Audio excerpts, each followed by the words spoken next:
Good day, good day. Welcome, welcome. Thank you so much for tuning in. I'm Jay, and this is Homeschool Your Kids podcast. Today we have with us Jaimee. Jaimee, introduce yourself.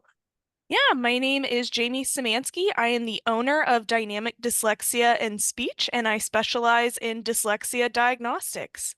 Oh, okay. Wow. How did you get in this field?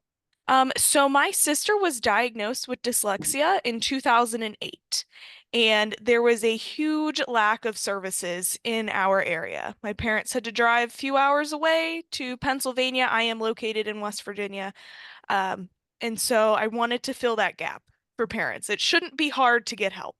Nice. Yes, no, it should not. So this was close to you. Your sister, she lacked the services. So how did your mom or your dad, how did your parents compensate or supplement for what she needed? Yes. So my mom found a parent-friendly program that helps kids with dyslexia. And so my mom did the tutoring with my sister, and she was terrified at first. She said, I'm a dental hygienist. I clean teeth. Like, I don't teach. That is not my thing. And she got her through the program herself. It took about 2.5 years. But my sister did great. She's doing fantastic. Nice. So how do you work with that? How do you work with dyslexic individuals? So when it comes to teaching someone with dyslexia how to read, you have to work with the brain differences. I always describe it as instead of taking the super highway when they're reading, they're taking the country back roads with the big potholes, and it's going to take a really long time to get there. So you just have to teach them differently to work around those potholes. Okay. We call that older phonics methods, or you might have heard the term Orton-Gillingham before. Basically, it's teaching reading and spelling through sound letter rules. So, for example, cat and kitten. One starts with C, the other starts with K, but they both say K. And there's Mhm. actually a rule for that and a reason behind it. And they learn to read by learning those rules. Hmm. That's interesting. Because dyslexic is when you're seeing the words basically like kind of scramble, right? Or backwards or Right. So dyslexia actually has nothing to do with your vision. okay. It's not a visual problem. It's what your brain is doing with that information. It's Okay. just not processing it well. As far as letter reversals, that is really common, but it doesn't happen because they're seeing it backwards. It happens because those with dyslexia, they have directionality confusion. Hmm. So like left and right is confusing. Um, like for example, my sister was learning to drive. I can remember being in the back seat. My sister was driving. My dad was in the front seat. My dad also has dyslexia, and he Okay. told her turn left, and she put on her right turn signal, and then she went straight. And he didn't say anything because that's what he meant in the first place. And I'm in the back seat, like we're not gonna make it to our destination. Um, but it's that directionality confusion. Um, and that even happens with directional words like before and after, Mhm. yesterday and tomorrow. My sister used to say yester later because who knew if it happened yesterday or if it's happening later.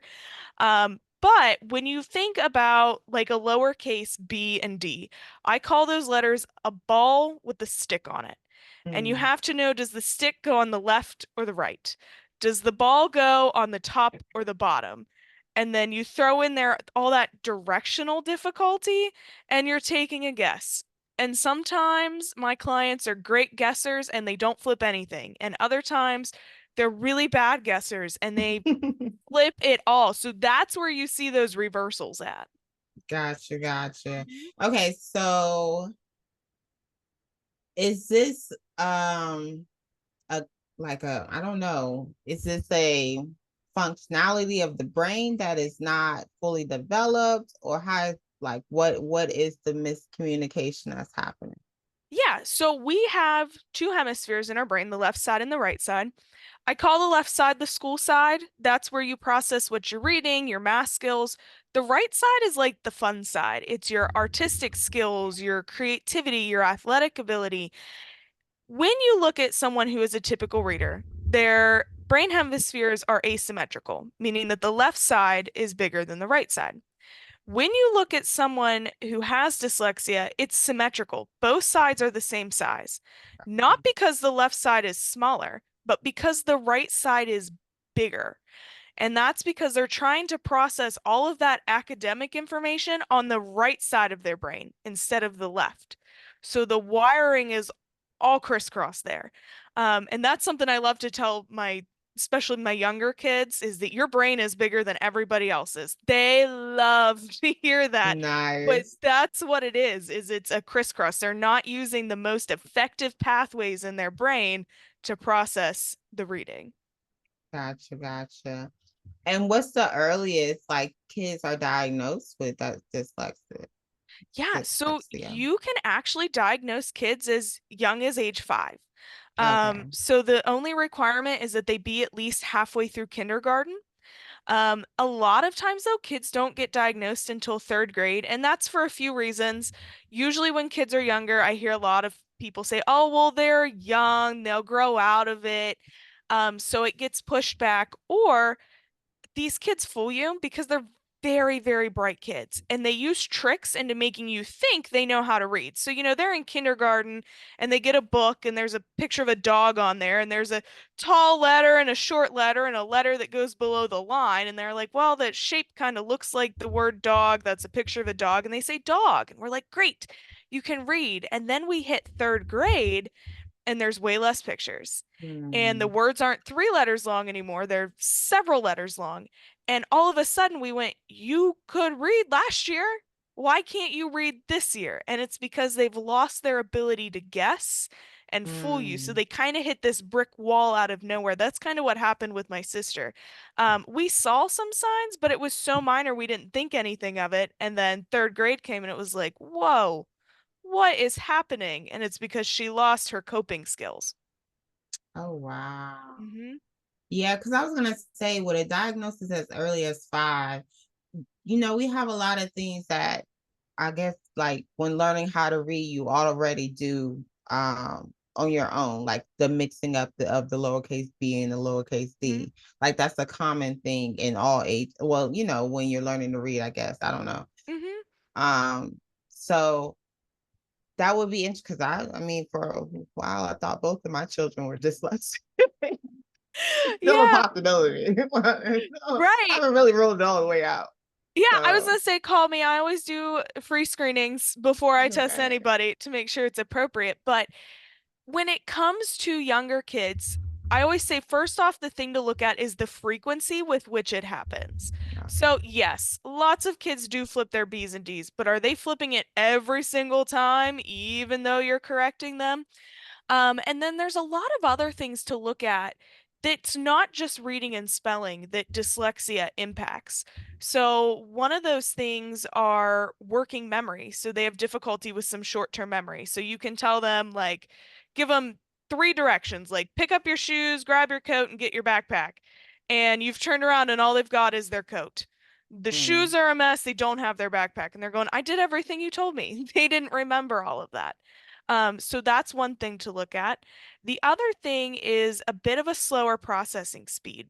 So those with dyslexia, they know the answers and they know the information, but it takes a little bit of extra time for their brains to make all those connections and get the information out. And so sometimes you'll ask these kids questions and sometimes they just stare at you for a little bit. Takes a while to get them to, put together what they want to say, or they have trouble with what we call word finding, which is just a fancy way to say that tip of your tongue, like you can't get it Hmm. out. There's one test that I give where it's a picture of a compass, and so many kids I work with, they're like, I want to say clock. It's not a clock. I can't. And then I'm like, we got to move on. And I'll be like 10 questions down the road, and they're like, can we go back? That was a compass. So they know it. There's just that slower processing speed. So Hmm. there's so many other things to look at too that's not just the reading and the spelling that help you parse it out, especially when they're younger. Nice. Okay. So with the program that you offer or with the services that you're offering, how does that look? What is it? Like a workshop? Is it a training? Is it one-on-one tutoring sessions? What are you offering? Yeah, so when I start with anyone, whether it be a child or an adult, I've diagnosed kids as young as 5 and adults in their 60s. So it's never Mm, too late to be diagnosed. But I always start, as I had just previously mentioned, with a free screening. I don't want anybody to come to me and spend their time and their finances just to not get a diagnosis. I know my mom was that way with my sister. The night before we went to testing, she was telling my father, what if I'm wrong? What if we just wasted all this money, all this time? And he's like, well, we got to rule it out. I don't want families to have that worry. So I'm going to do a free screening, which is some paperwork you fill out online. And then send me some writing because those with dyslexia, they make mistakes in their writing that you don't see with other learning disabilities. mm, So I'll be able to take all that information and decide, okay, yep, it's pretty much it's like a 99% chance it's dyslexia, or it's something else and I'll refer you elsewhere. Um, Once we decide it looks like dyslexia, we schedule a time to test. Testing takes about all day. We start at 9 a.m., we work till noon, take a break for lunch. Some kids are done at 3 and some kids are done at 6:30, and every once in a while I have kids who need another day. oh, wow. Because we're looking at so many different things. We're looking at their reading, their spelling, their memory skills, like we had talked about, their processing speed, their listening and speaking skills as well. And then what I'm able to do after all that testing is I write up a report. And the report contains, of course, all the testing, why it points towards dyslexia. And then the most important piece is one is a tutoring roadmap. So, how to get you from point A to point B. And as long as it's appropriate for the kids, I try to recommend parent-friendly programs. I love working with my homeschool families. It makes tutoring so much easier. Um, and the problem with trying to work with a private school or a public school, their hands are tied. They are, first off, they're not required to give your child the best. And that's what I recommend is the best. They're just required to give them something okay, which isn't going to Mm, get them very far. And then the other part of it is they just don't have the resources. They don't have the finances to buy the programs or hire um, people to implement the programs. They can't do it one-on-one. They can't do it multiple times a week. So, I really encourage my families, try it on your own first, because that's even better than hiring a private tutor. You can do it 4, mhm, 5, 6, 7 days a week. You're going to make progress faster. And then outside of the tutoring, in case they might need any therapy, some kids need speech therapy, occupational therapy. And then a list of accommodations are also in there. So obviously, when you're first starting out with tutoring, the child's going to need a lot of accommodations because they're behind. So making sure everything's read aloud to them. They don't have to take spelling tests, getting them exempt from that. Because they're smart kids. They just need to be able to prove their intelligence without print. And then I make sure there's accommodations for when they're older too, because even after you've gone through tutoring, there's still going to be difficulties because you still have dyslexia. So one is exemption from a foreign language. It just took you all this extra tutoring for 3 to 5 years to learn English. Spanish and French and whatever else is going to be really difficult. mm. Or extra time on tests for that slower processing speed. So they've actually done studies where if you give a typical reader extra time on a test, their grade does not improve. But if you give someone with dyslexia extra time on a test, on average, their grades improve from a C to an A. Oh, So wow. just giving that gift of extra time is on there. And then I make sure all the legal jargon, medical coding is in there so that these things are good for life. You should not have to come back and be retested, every 3 years. That was a huge misconception several years ago. You're not going to outgrow dyslexia. There's no need to put somebody through that testing over and over and over again. So I make sure they're covered and don't have to do that. But that's pretty much what the process looks like. Okay, nice. And okay, so you just said that you don't outgrow dyslexia. This is not something that goes away. This is something that you just learn to manage. Yes, and you can improve your reading and spelling.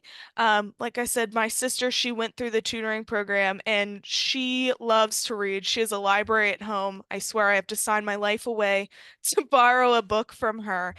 I mean, she just loves to read, and her spelling is really good too. I mean, every now and then I'll get a store list and spaghetti will be misspelled, and she's like, "Well, I wrote it at 3 in the morning. Like, what do you want from me?" And I'm like, "Okay, fair enough." Um, and she is an occupational therapist now. She actually graduated with her master's with honors. She's done really well, but there's still some of that confusion. Like just the other day, we were going somewhere together and she told me turn left, and I did. And she's like, "Where are you going?" And I'm like, "I'm going where you told me to go." And she said, "No, the store's over there." And I'm like, "That's the right." And she just goes, "Well, I'm dyslexic." And I'm like, "Okay, great." So that's about what that is. So like I said, there are still those little things, or every now and then she'll come up and say like, "Oh, I lost my keychain." And I'm like, "You mean your keychain?" So Oh she'll wow. mix her sounds.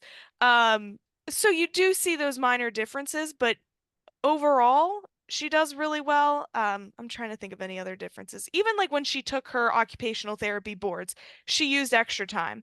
And I think she only used like an extra half hour. It wasn't that much extra time. And she was only one of, I believe, 9 or 10 in her whole class to pass on the first try. Mm, So she does great. It's just those little quirky things that you learn to live with and laugh with, and that's okay. right, right. So that's so interesting. Is it linked to anything? Um, Or they've narrowed it down to a few genes, but basically it's hereditary. If one parent has dyslexia, there's a 50% chance their child will have dyslexia. If both parents have dyslexia, it's like a 99.9999% chance. So really? very highly heritable. And it doesn't have to come directly from mom or dad either. It can come from extended family. So like I just tested my cousin and, his uncle, my dad, has dyslexia, and that's where it came from, was my father. And then we're thinking it's come from his mom. So it can be anywhere in the family tree. And when you're looking for it, because I get a lot of parents who go, "There's nobody in my family who has dyslexia." Well, dyslexia, while it's not technically a new term, it really wasn't used until recently. Mm, We just didn't really talk about it. And so I always say, never ask anyone if they have dyslexia. Ask if they liked school. Did they struggle in school? Do they like to read? Do they avoid writing notes at all cost? Who texts using Siri or Alexa? mm, You know what I mean? They just avoid texting at all costs. Or, who do you get text messages from that say, "Hey," but like HAY instead of HEY? Because you get close, but with spell check, yeah, you can only get so perfect there with that one. So it all comes through family tree. gotcha. So does it show up on tests? Like, does your brain function like show different on Um, tests? Because I know you there, said that the left and the right, like both are basically the same size, right? So that's yeah. one way that it shows up. But Yes. So mm, you can see it in a brain scan, but they're not quite using that as a way to diagnose. Firstly, because that's pretty costly to scan everyone's brains. But secondly, there's lots of other things that can cause those brain differences. So even if you get a scan, it's not for certain that dyslexia is the cause of it, okay. but you can see it in the scans. It's pretty interesting. But it's more of a questionnaire type, and then actually doing and or reading and writing activities for you to diagnose. Yes, we've got to look at their reading, their writing, their listening, their speaking, their working memory, their processing speed. One of the things that we don't have to look at that I always like to mention, it's a big misconception, is intelligence or an IQ test. Mm, So the International Dyslexia Association has been saying since 2004 that IQ tests aren't necessary. And that's for a couple reasons.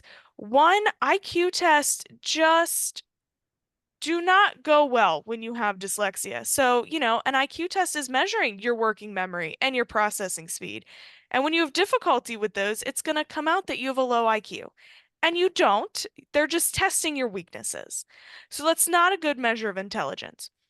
Also, the other part of it is they used to think that intelligence predicted your ability to read. And they found out there's no relationship. You can be very smart and not be able to read, or you can have a low IQ and be a great reader. There's just no relationship there. And so, what they found is that the best predictor of reading and spelling success are your listening and speaking skills. So, like if somebody tells you a story, you've understood it. If you have to verbally say your answer, you can do a great answer. But if you have to read the story and then write down your answer, not good when you have dyslexia. So that's the only time we see that disconnect is with dyslexia. So if you're good, you've got good listening and good speaking, you should have good reading and good writing. But dyslexia is the one time we see that disconnect there between the two. And so that's why we're really looking at their speaking and listening skills rather than giving them that traditional intelligence test. Gotcha, gotcha. And so this is when the accommodations come into play, like the 504 accommodations or the Mhm. IEPs. Yes, absolutely, because we want them to be able to prove their intelligence without print. So, audiobooks for everything, have all the worksheets read aloud. And I think it's real funny too. I get families that tell me the schools say, "Oh, we're not able to do that. We don't have enough people." And I'm like, well, great news. It's 2024 and we have technology. Like, Yes. we have C Pen readers that, you can swipe it across the page and it reads it aloud. We have apps where we take a picture of a page and it reads it to you, and they're free. It's incredible. So just have everything read aloud and then answer verbally. And what's nice about that is, again, we have technology. So you can type your answers, you can do speech to text. What's great is sometimes kids with dyslexia, they also have some speech difficulties, so they have trouble saying their R's or their S's, and sometimes you have a really hard time understanding them. But we have programs like Dragon Naturally Speaking, which learns your speech patterns. And so the more you use the speech to text, it can work around your speech difficulties even. Mhm. So there's ways to work around these things to compensate for those difficulties.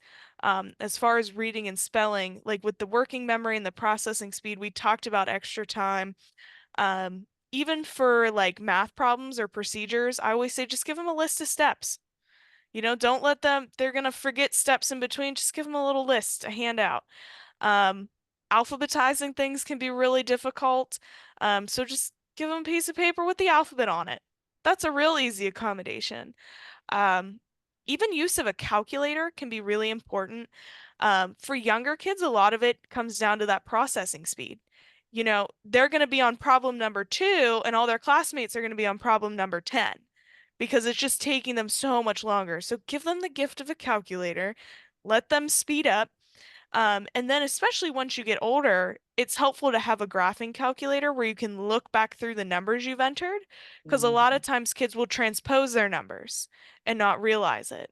So it's the gift of being able to go back in there and make sure everything's correct and nothing is mixed as Gotcha. well. Yes. So with the parents that are coming to you, are they feeling like the schools are accommodating their children in the manner that they need? Mm, I would say it's probably half and half. I have some schools that are like, whatever the child needs, we will help you out. We've got this. And then I have some schools that get really combative with me and, they don't want to do what kids need. I think a lot of it comes down to they want to be, they'll talk about king of the hill. Nobody ever wants to be usurped. It's, they want to be the expert. And the problem I'm seeing right now with people, saying they're an expert in dyslexia is a lot of tutoring programs that are meant to help kids with dyslexia. Once you're certified in that, you get titles like Wilson Dyslexia Therapist Mm. or dyslexia tutor. And the problem with that is you don't understand dyslexia, you understand a program. which is Mm. great. I'm so glad you know that program, but you don't know dyslexia. And so I go into these meetings with people who are, dyslexia therapists, and they're arguing with me over, we can't give this child a calculator. You can only give a child accommodations that the International Dyslexia Association approves. And so I print out that list of accommodations and I highlight real big where it says calculator. And I'm like, can we do this now? And so I think some of it is just that lack of understanding between what dyslexia actually is and how you teach it. You really need to have understand both sides of that coin, and I think we have a lot of people that only get half of that. Um, Especially around here too, I see a lot of tutors say, well, you don't need a diagnosis, tutoring is enough. But the issue is you still need those accommodations for those things that aren't reading and spelling, like we talked about, like exemption from the foreign language, extra time, a calculator. You really are missing huge pieces of the puzzle when you don't give those accommodations and you only do tutoring. Whereas I think they're looking at it as, well, we fixed the reading and spelling, they're fine now. And that's not the case. Right. Right. Yeah. So are schools like equipped for this? Like our schools, or they are able to be equipped and they're choosing not to be? Honestly, I really, people have asked me, do you think it's possible for a school to handle this? And I really don't think so. I mean, you would have to burn the whole process down and start completely over from scratch. Um, the issue is it's very prevalent. So dyslexia actually impacts 1 in 5 people. So it's a I was gonna ask you huge, that too. yes, it affects 1 in 5. So that's a huge number. That's 20%. But the issue is you still have to teach to the majority. Yeah. So that's part of the problem.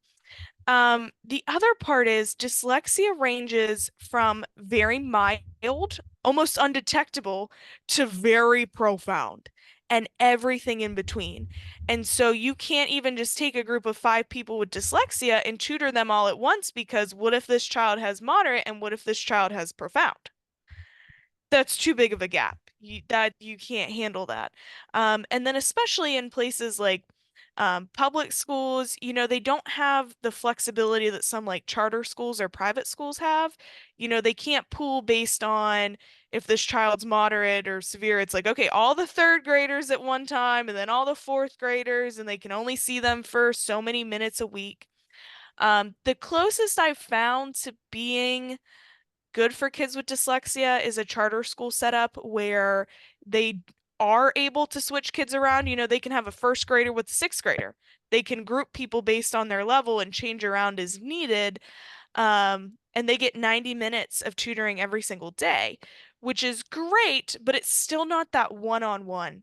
Um, One-on-one is really the best gold standard out there that you can do. So I think it's a balance of a lot of teachers don't really know enough about it, but at the same time, the ones that do know about it, I found they don't stay in schools very long because they just feel like their hands are tied and they can't do much and they end up moving on. Mm, gotcha, gotcha. Yeah, there's a lot to accommodate because, like you said, the one-on-one being the most vital support. Schools aren't able to really, especially if you have a classroom, even if you have a classroom with 2 teachers in it and say 3 or 4 of those kids are dyslexic, because you said 1 in 5, we Hmm. averaging about 25 kids in the classroom, if not more. But Hmm. yeah, you can't, like, there's no way to. No, it's so hard. And even so, like I used to work in the schools as a speech therapist, and my caseload at its peak was 89 kids, and they were split between 3 buildings. Yeah, it was crazy. Um, and so How? I didn't sleep. 89 kids? What do you 80, do with right. one school year? How do you meet with 89 kids It's, proficiently? yeah, Like, how did you even break that up? Like, it was hard. You know what? I grouped as many kids and as then I you said could, three and schools. You had yeah, to they were go. split between 3 schools, and the schools were all 30 minutes apart in like a triangle. Yeah. So I spent a lot of time driving very quickly between buildings and grouping kids and trying to see them as much as possible. But when you're put in a situation like that, there's only so much you can do. And I'm stuck. Like I don't like math. Look, I don't right. like math, but I'm trying to figure this out for you because 89 with 5 days a week. I don't, what's the breakdown? Like, what's the Yeah, I mean, it breakdown? was terrible. And you know what? And there was never a normal day either because, working in the schools now, you're like, okay, you've got to go to an IEP meeting. You have to do an evaluation. You have all this paperwork you need to do. And the school I was in was very poor. We were in a very poor area. And Mm, so it was hard to even get supplies. God bless my church family. They were the only reason I had printer paper. They mm. donated everything to me. I can remember being in an IEP meeting and I was 2 pieces of paper short for the IEP when I went to print. And I went to the secretary and she said, "How many pieces of paper do you need?" And she went in a locked cabinet and counted out 2 exact pieces of paper so that I could print off this document. And so you're working with like no materials, you have a huge caseload, you're driving everywhere. And so you can have the most equipped professional in these positions to help these kids, but when It's still that's too much. right, when that's the cards they've been dealt, you're not going to get very far. That is so wild to hear. And that's Mhm. the same way that, like, public defender caseload look, or social workers caseload look, or like just those public service individuals where it's too much. Like, you can't provide the people with what they need because of too many. Like, there's too many of them for you to efficiently, even if you want to, like, it's in your heart and it's like, oh yes, I'm gonna do this. You can't. Like, Right. you cannot. Like, I'm still stuck on the 89 in 3 schools. How in the world? How does that look? What do you do? Like, Yeah. were you the only one within those 3 schools? It was just you? Yep. Just me. Mm. Just me. The other speech therapist covered the other couple schools and preschools, and her caseload was just as bad. Yes, and I'm thinking now with you saying that, you had 89 kids, but there was way more that were probably undiagnosed or Hmm. may have been diagnosed but just haven't even made it to you yet. That's just Absolutely. wild. Yeah, it's hard. And then I think that over problem to help or let me start over here. That problem prevents kids from getting recognized early enough. Because I know in a lot of states, especially like West Virginia, the cutoff for special education is you have to be 2 standard deviations behind. So like 2 grade levels behind in your skills. And that's really far behind. Even with my huge caseload, I know Yes. there were some kids that I was like, technically you don't qualify, but I'm going to try to finagle this because you really need help. Whereas a lot of people, because their caseloads are so big, they go, well, they're in 4th grade and they're reading at, a mid second grade level, but that's bad, but it's not bad enough.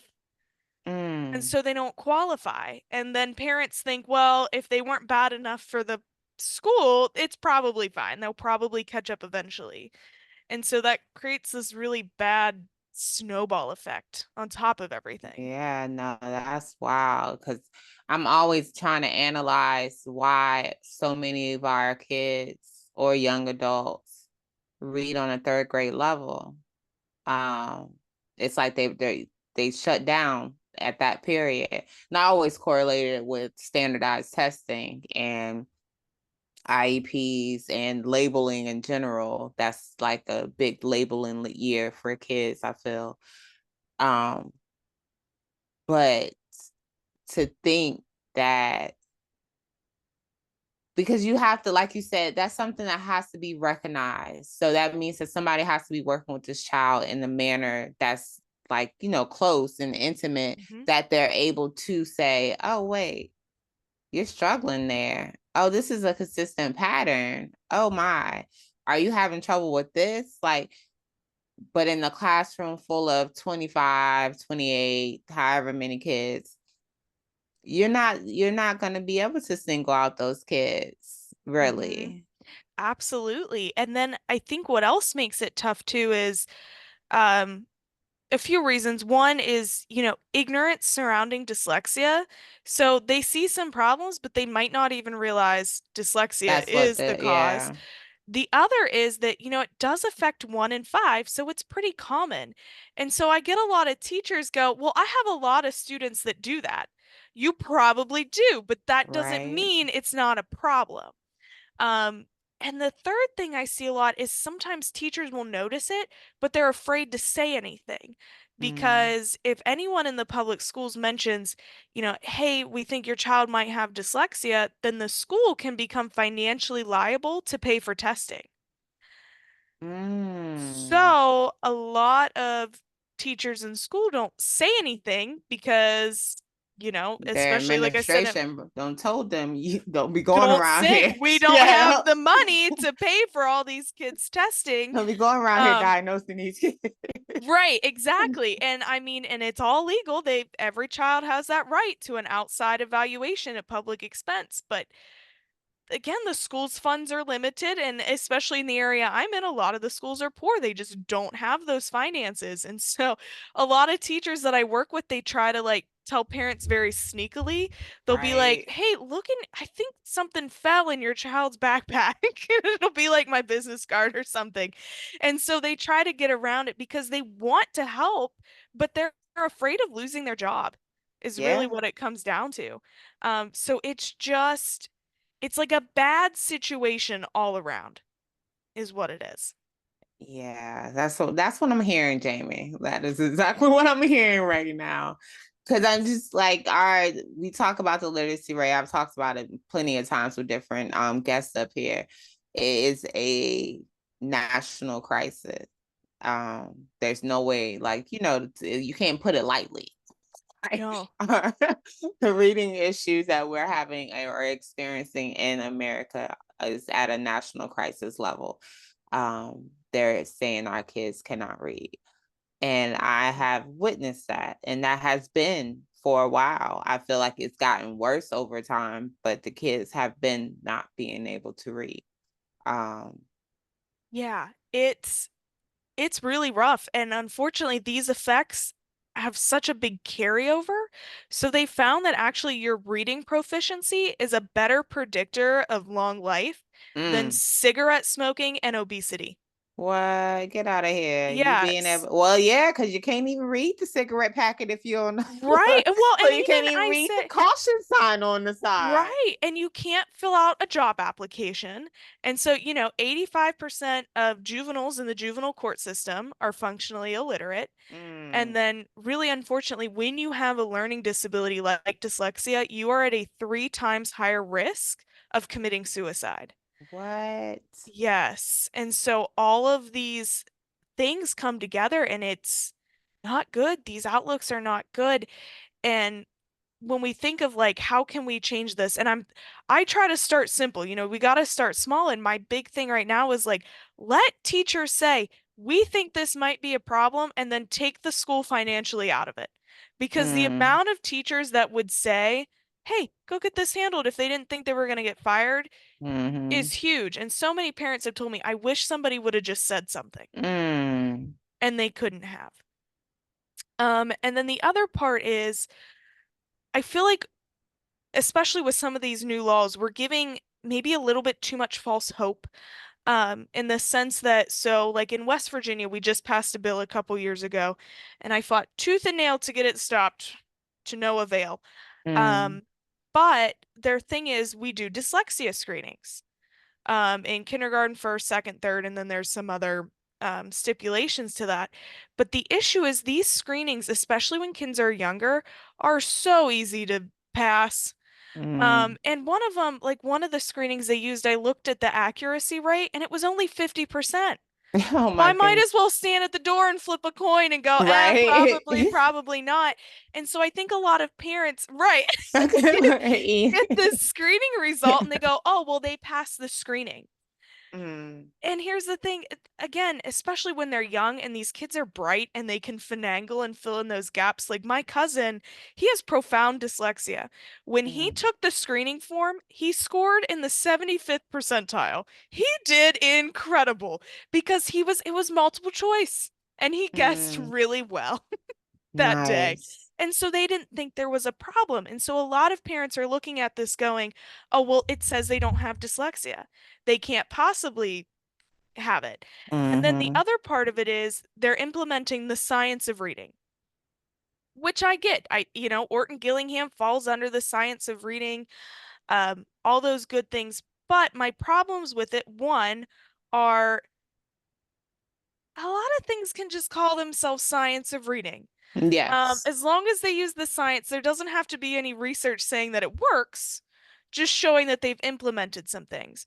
And the other side of this, I have my PhD in educational law, and if there's one thing I learned in my time in law classes was you can finagle anything to mean what you want it to mean, What? You pretty better much. say it. Yes, ma'am. And when it comes to science of reading, I mean, I can pull out a research article that says music helps kids with dyslexia. Well, that's science, and it talks about reading.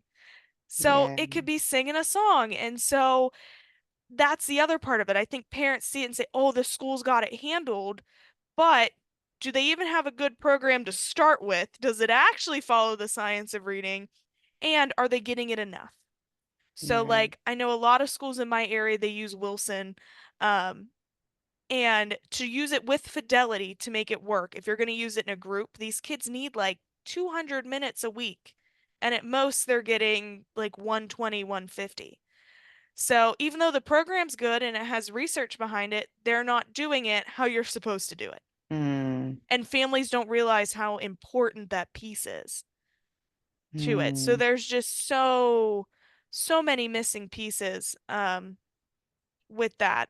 And speaking of laws, one of the things that's really getting me right now, one of the laws that was passed was that if you do not pass the third grade state reading test, you are automatically held back.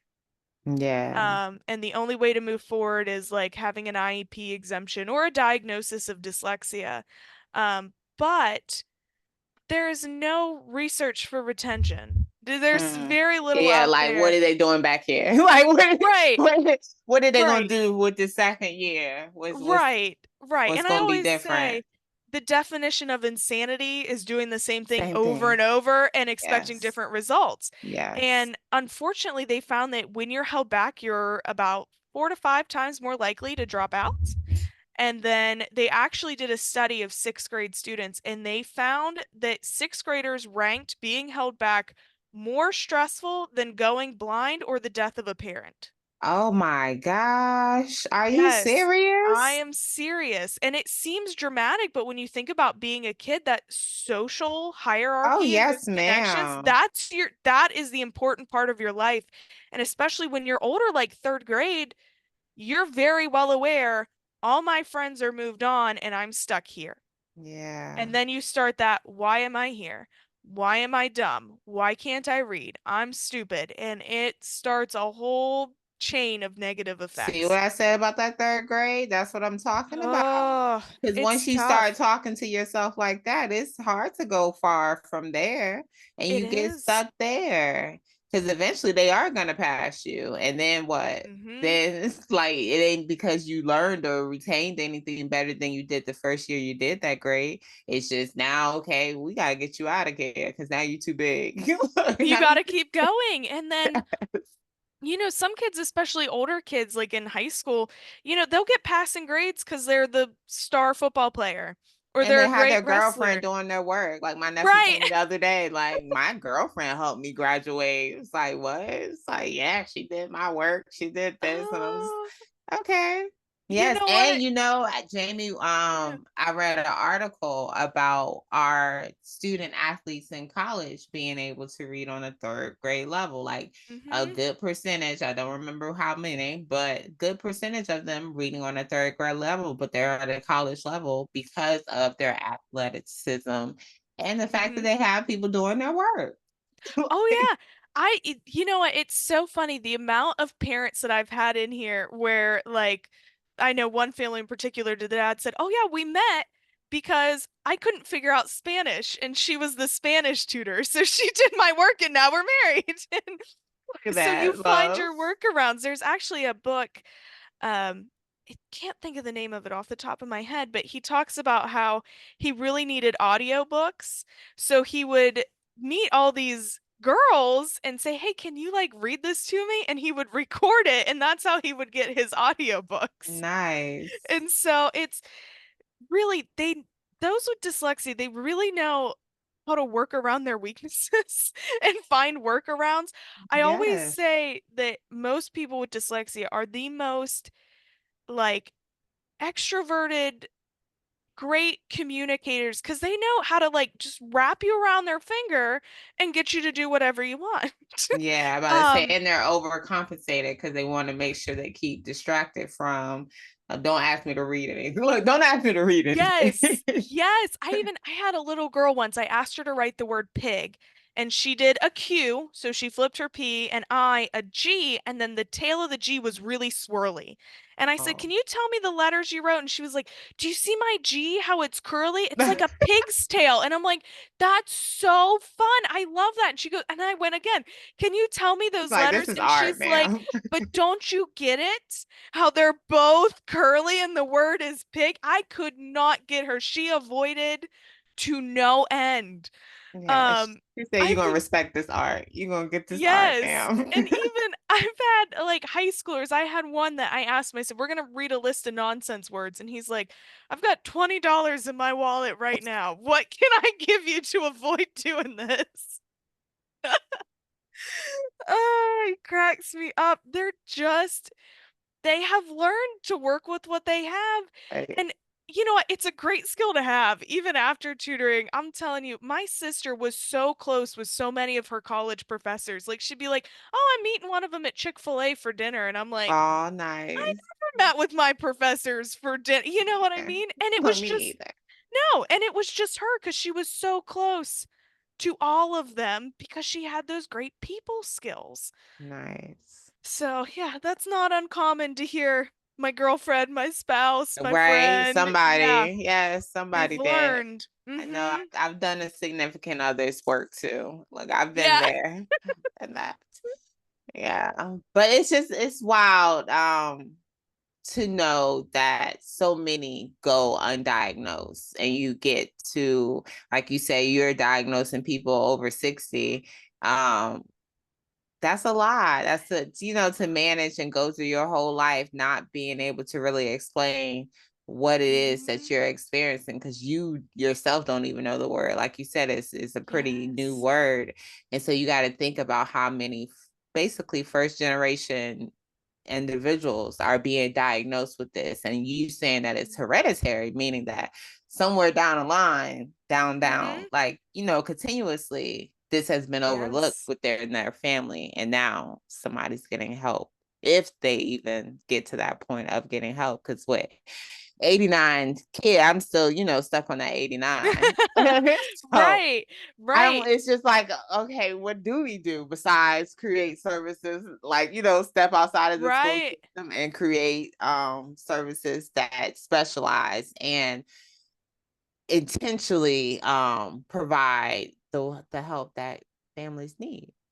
Absolutely. And I love how you worded it about people, not knowing what's going on, not knowing the term to use. Because I get so many families that are so afraid of that. They call it the label.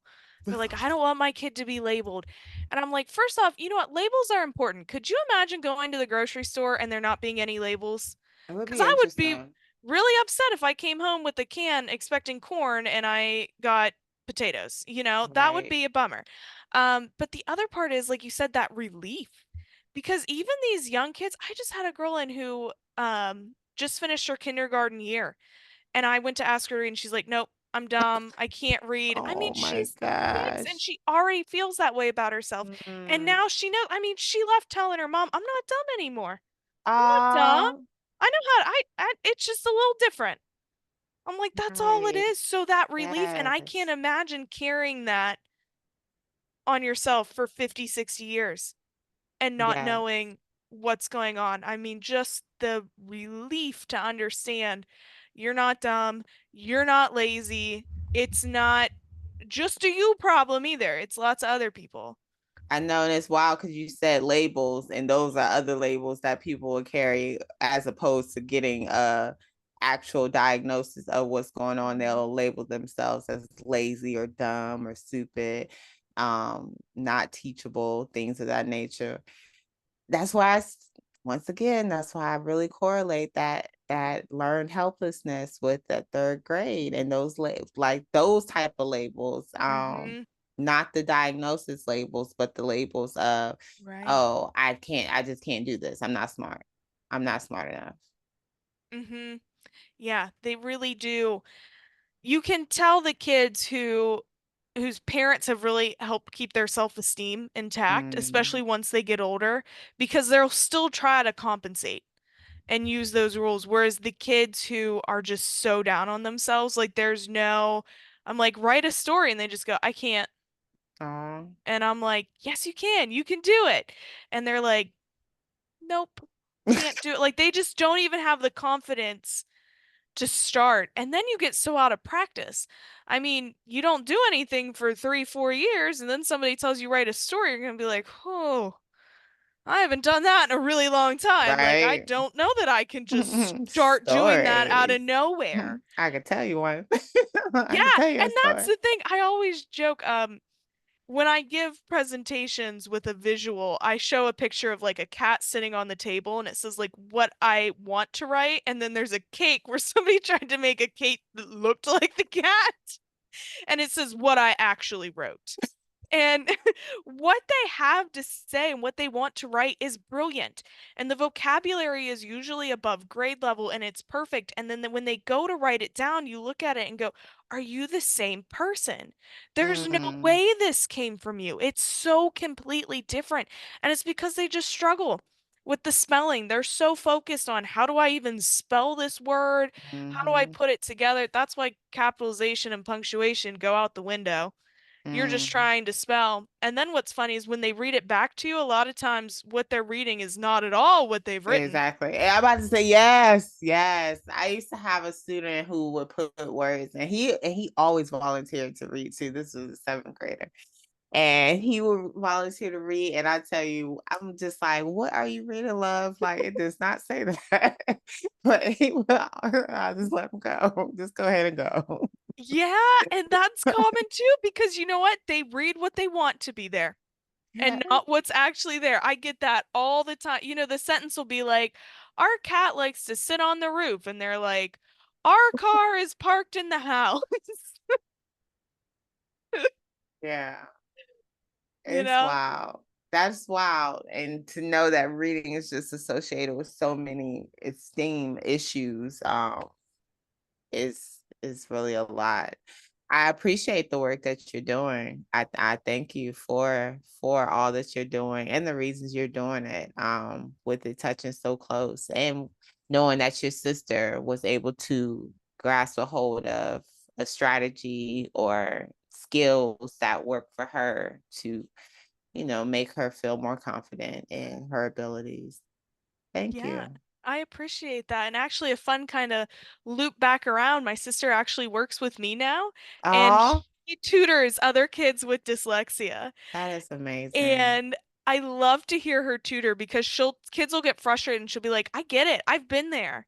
I was frustrated too. Like she really does get it on that deep down personal level, and the kids just connect with her so well because Nice. of that. And I think it's awesome to see it come full circle. It's Yes. great. I really think, we could be the generation to really we get it out there what dyslexia is, and hopefully we can start coming full circle with things Yes. now, which is Definitely. exciting. Yes. Yes, it is. It is. Because the conversations are being had and the word is becoming more mainstream. Hmm. So I love it and I love to see it happening in real time. So thank you. Thank you. Where do we find dynamic dyslexia and speech? Yes, so you can go to our website. It's dynamicdyslexiaandspeech.com. We also have a Facebook, Dynamic Dyslexia and Speech. My phone number and email is on there. I tell people, call me, text me, email me anytime. I answer the phone at 6 a.m. and 11 p.m. So whenever you Oh, need me. And you know what? It all comes down to my I family. I don't. can remember my mom being stressed out. It'd be the I middle don't. of the I don't night. answer my phone that early Yeah. or that late. I just do it. You know what? I always think of my mom. And she said, I wanted answers. I was so worried I couldn't sleep. And I think, you know what? If I can calm a parent down enough so that they can go to sleep, it's worth it. Absolutely. Yeah. To do that. So any way I can help out, we can chit chat and connect there. Nice.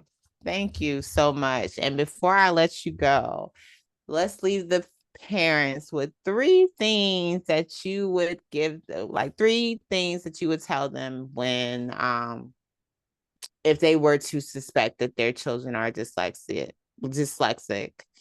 What are three things they can do to work with them immediately? Um, I would say the first thing immediately is contact a professional who can diagnose. A Okay. lot of parents want to jump right into tutoring, but when you do that, you're throwing darts in the dark. You don't know what's right for your child and what's wrong for them. So connect with a professional, um, and get that diagnosis to figure out what's going on. Two, talk with the professional and ask what resources to look at to learn more about dyslexia. Google can be a very scary place and Mm, you can get a lot of misinformation. mm. So while it's good to learn about dyslexia, don't go on every site and don't let Google tell you it's a vision problem because it's not. Make sure you get a hold of some good resources. And the third thing is I always say no parent guilt. A lot of Oh, parents start to feel guilty. They're like, I waited, I did this, I did that. I'm like, nope, no guilt allowed because you didn't know better. And yeah. now you know better and you can do better. Yeah. So no guilt allowed. Oh, thank you for that, Jaimee. Thank you, thank you, thank you. Yes, parents, you heard it. Like, pay attention to those little ones. This is where reading together really comes into play. Because then you can be the one to recognize it in your child. So make sure you're taking the time to read, sit down and read with your child. I don't care what grade they're in, how old they are. Read with them, read with them, read with them, read with them, Hmm. so that you are able to see and learn their abilities as well as them expressing frustration to you during the process. So definitely take that time. And if you need assistance, Dynamic Dyslexic and Speech is here to assist you. So please reach out to Jaimee and find the support that you need because you do not have to do this alone. Um, yes, yes, yes. So thank you, Jaimee. Always homeschool your kids.